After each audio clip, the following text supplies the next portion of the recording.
Okay, well, I'm not going to need a piece of paper for this one because our next guest is a friend, someone I've known for a long time. Now, you have heard that corporations are now investing. We just heard corporations are investing in startups. But the question is, what is the value proposition of a corporation for a startup? And is there such a relationship between a startup and a corporation that can work? Well, as I said, our next guest is a good friend. He's an antiguo alumno of IE Business School. He had his own startup that was very successful called Carto, and he's been a professor and mentor at IE Business School now for many years.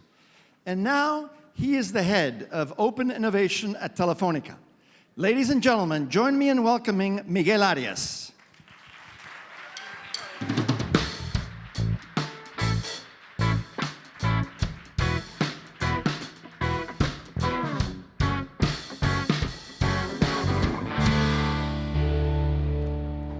Awesome. Hello, everybody. It's great to be here with so many friends.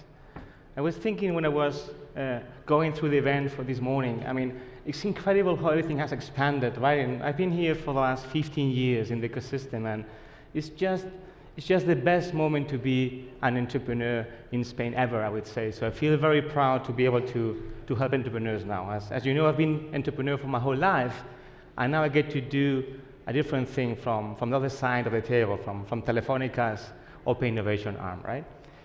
And I was saying that I'm excited, but if you think about the last years, it looked a bit like most of the innovation that was happening was about how to write short little messages to each other, how to communicate faster, or how to add some more filters on photographs, right?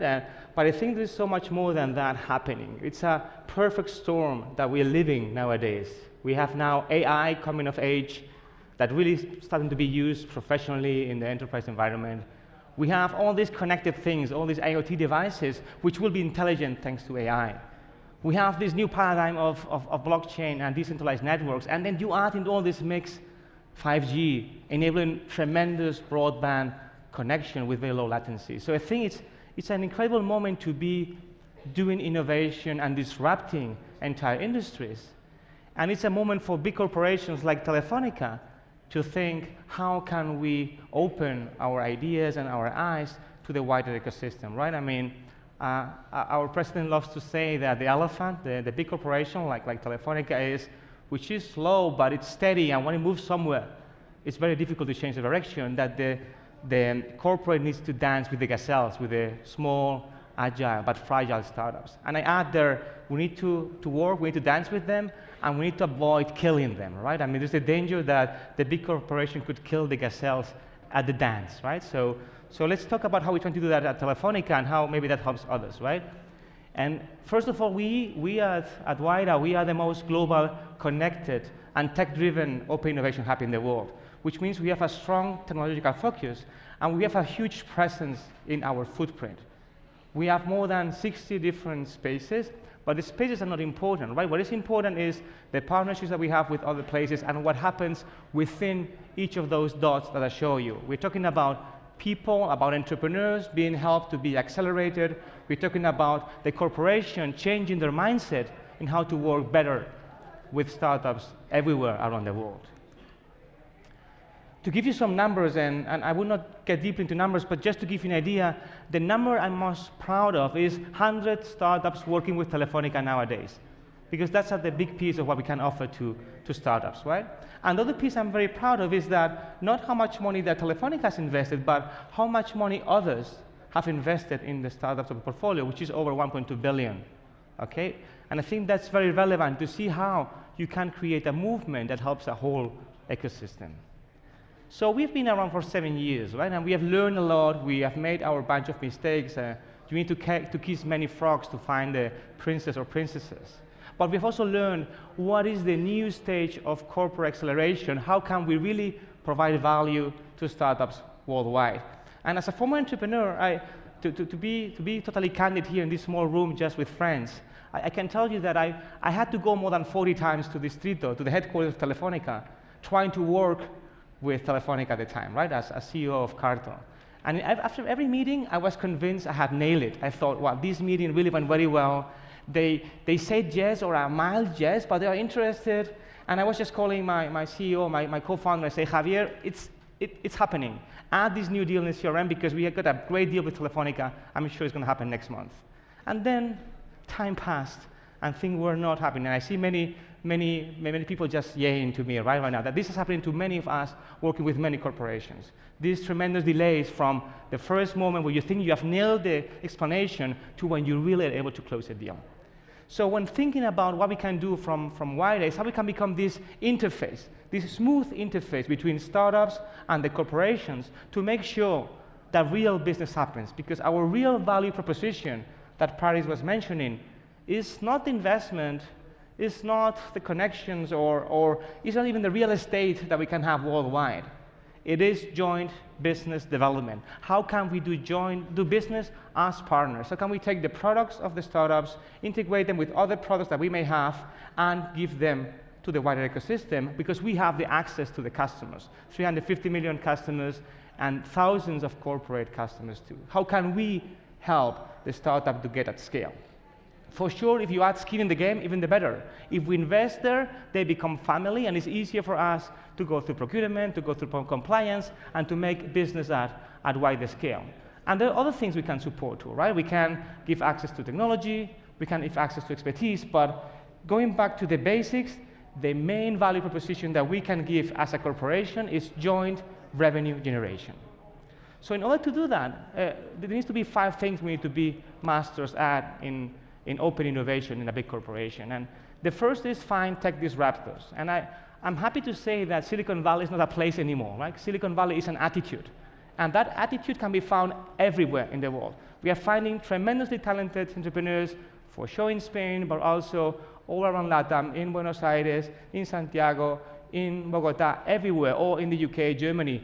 We can see that we're even looking for them outside of our footprint, as Genia was telling you before, right? So we need to find the best entrepreneurs who want to work with us, and the value prop needs to be, for sure, how we do business. But if we want to do business, we cannot be the first customer. We are a terrible first customer for startups. Corporations are. Because we need to have more mature companies that can survive our processes, which even if we make it a bit shorter, will still be quite long. So we need to invest in a bit more mature startups who have a proven market and a proven product that we can then really, really bring to scale. And it needs to be much more aligned to our strategic areas of interest, not because of a selfish interest, which there also is a selfish interest, but because we can help more the startups which are close to us. We can help them from a technology perspective, but we can help them also from a business perspective. And there is a reality that we need to be humbly recognizing here, is that corporates like us, like myself, we are not the most or the best looking guy in the disco. I am certainly not, and the corporations are not. I mean, the best deal flow is going to the VCs, to the Sequoias, or in other ecosystems like the Kivos, K-Funds, etc. So we need to be investing together with others. We cannot invest alone, and we need to be looking first at the fit with the corporation and how we can do business together, and then decide if we're going to be investing, right? And actually, startups are an outliers game where a few get most of the results, and you know this so much better than myself. So what we need to do, and this is our new motto, it's we scale startups, taking those outliers in each of the ecosystems. This company which did amazingly well in Argentina, and move that into global scale. And that is what we can do, because we have all this massive presence in over 18 countries. We can take a success case, a best practice in one of the countries, and move this to a global scale. And I'm talking a lot about bringing things from outside into the corporation, right? And it looks like many times open innovation is just that, bring things from outside into the inside. But we are an interface. We are like an API of people. And APIs have 2 ways, right? We need to be able to also take things from inside into the outside. And there is not just the access to the customer I mentioned or the channel, it's also access to technology. And we are announcing specifically one thing, but you're going to see a much wider open APIs plan at Telefonica. But we are announcing today an IoT activation plan. How every IoT startup in the room, or in the world, is going to be able to use our IoT manage connectivity and also get access to credits to be using our services for free for a few months to test their products and to also test them in our labs, which are worldwide, spread around the world, and they are called these things. So we want to be also this technological interface with you, as I said at the beginning. And lastly, this cannot be done alone, right? We need to be doing partnerships. I have here many friends and partners of Telefónica. We have more than 100 partners worldwide from the public sector, from the corporate sector, because this needs to be a joint effort. This is not anymore about competition. It's about how we can cooperate to make the ecosystems better, and then we will all benefit from that. So I explained to you a bit what is the new strategy, and when we were talking about the new strategy, it's always a bit better that when you define a new way of doing things, you also set it up in stone, doing a little bit of a brand refresh. And Wayra has been around for 7 years, and maybe you've seen it already. You've seen the nice new T-shirts and the new logos, so it's maybe not a big surprise. But we are refreshing also our brand to show a bit more of a more edgy logo, and which is a bit more mature and professional. So let's see that.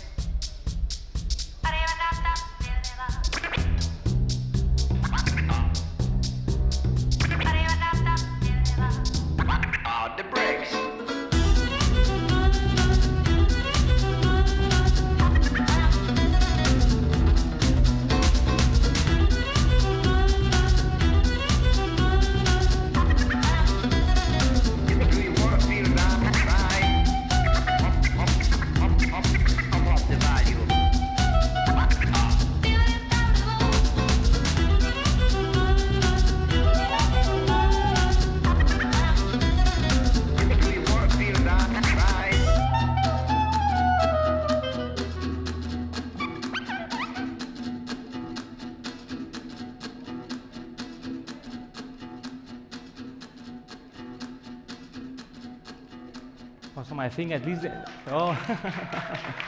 this is the Wayra team clapping. No worries, no worries. They are paid audience, so that's not.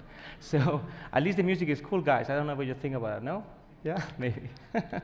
So I'm gonna just spend the last 5 minutes because I talk a lot about us, but this is about talking about the entrepreneurs and to show you some very interesting success stories that I think are the relevant piece here. This is not about what we are saying. This is about Sebas. This is about the CEO of Increase, a great entrepreneur from Buenos Aires who's building an amazing company, who is working to help SMBs to manage their payment systems, now in Argentina, but is now expanding throughout the whole region in LATAM. And more important, it's not just talking about Sebas, it's talking about also how we have then an internal champion at Telefónica, which is our VP of B2B in Argentina, who is taking products like Increase from Sebas to push this and to sell this to the whole SMB channel in Argentina, and is very super successful. But it's much more than that. Is by doing this, by working with startups, they are learning how to do differently online marketing, how to do different webinars, and how to manage the customer activation as a SaaS company would do, which is something Telefónica was not doing before. So it's not just about how you do business, it's how you learn from each other. Or this is not about us, it's about David, the founder of Countercraft, an amazing company here from Spain, who is helping to detect and defend ourselves and other corporations from cyber threats. And it's not just about David, but it's also about Pedro Pablo, who is the CEO of our cybersecurity unit, which has been one of the best interfaces we have in the corporation, because they are very agile and flexible to add new products from startups, integrated with our own products. This is not just about reselling, it's about doing bundled products which offer a higher value, and then offering this very quickly to other corporations. Or this is about Juan Carlos and Elisa, which are also founders from Spain, but also based in the US, which have a very powerful AI engine, and that we are using at Telefónica to extract data from the videos to be able to offer a better experience for our video users worldwide, right? As you can imagine, how we are able to personalize, as Paula always says from our video unit, how you're able to personalize the experience when you're watching the TV, when you're watching all these video contents in all your different devices is critical. And startups are the ones who can provide us with this additional personalization and additional experiences. It's all about joint cooperation. Or this is about Hector, which is here somewhere, I think, in the audience, which is a recent investment that we did, which is a great product doing 360 live video with VR VR devices, right? Because that's going to be most likely the future. And for that future, we are already investigating internally, like David's team is doing in co-innovation, our internal innovation unit, trying to use edge computing to see how we can enable very low latency experiences that are going to be critical for all these VR and AR experiences. And we have got many more of those, right? I mean, we've got more than 450 active startups. As I said, more than 100 working with Telefonica, and we need many more of them to come up, right? We need to really move the needle of a big corporation like Telefonica making 50 billion euros a year, or of the whole ecosystems where we are present. And I talked a lot about money, about business, but it's not just that. It's not just hard dollars and how we are saving money for the corporation, how we are making more money for the corporation and for the entrepreneurs, or how we have a financial return on the investment. There is a ripple and halo effect, like the drops that fall on the water, where the innovation is changing many more things than just pure dollars, which are important to be measured. It's about how you find the future new trends that's going to define what is going to be Telefonica in the future. It is about to creating a very much more easygoing and open way of cooperation with other corporates, other institutions, and the wider ecosystem. It is about finding this little edge that makes our offering much better to provide a better service for our customers. It's all about the value we provide to the customers. And the most important thing, which I leave for the end, is how we are able to, by working with startups which are more agile, who are able to provide a much quicker solution to the needs that we have in the world, in this perfect storm of technological change, how we're able then to change the cultural shift, the cultural way of doing things at a very big corporation with 120,000 employees like Telefonica, right? So let me dream with you for a second. What would happen if these 100 companies would be 200, and all of them working at scale? How are we changing, not Telefonica, but the ecosystems and the entrepreneurs we're working with, right? What would happen if we have all these open APIs deployed for access to almost every single platform we have at Telefonica that developers can use worldwide to deliver the services at scale? And what if we are changing a big company like ours to be much more agile and open to everything else, right? So that's my dream. That's what I want to tell you now. But the reality is this cannot happen without the help of the ecosystem. What I'm here is to ask you in my last 20 seconds, and as passionate as I can, that we cannot do this alone. This is to be done with your help, and we are here in the booth and everywhere else to just work with you. Thank you so much, guys.